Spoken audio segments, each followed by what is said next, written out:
ভগবান কোনো কিছু পরীক্ষা না নিলে মানে তোমরা যখন তুমি একটা সাকসেস পাবে, তখন তুমি কোনো জায়গায় ঘুরতে যাবে বা সাকসেস পাবে বা কোনো পেজে উঠবে, তখন বলে তুমি কি সাকসেস পেলে আমাকে উপায়টা দেখাও বা তুমি জায়গাটা দেখাও কিভাবে আমি সাকসেস পাবো।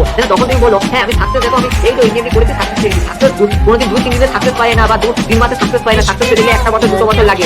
তখন সাকসেস তোমাকে জিজ্ঞাসা করবে টিভি যখন উঠবে কিভাবে সাকসেস পেলে, তখন বলে আমি কাজের করে সাকসেসফুল হয়ে গেছি। তখন কি এটা কেউ মানবে বা বিশ্বাস করবে? অবশ্যই করবে না। সাকসেস কেন ভগবান সাকসেস সবাইকে দেয় না, সাকসেস যে কাজ করে তাকে সাকসেস দেয়। সাকসেস এমন জিনিস যে কাজ করতে করতে আসলে কষ্ট করতে হয়েছে, কষ্ট না করলে সাকসেস কোনোদিন হয় না। সাকসেস কোনো খেলা নয়, ইয়ে নয়। যারা সাকসেস দিলে পরীক্ষা দিতে হবে, পরীক্ষা পাস করতে হবে।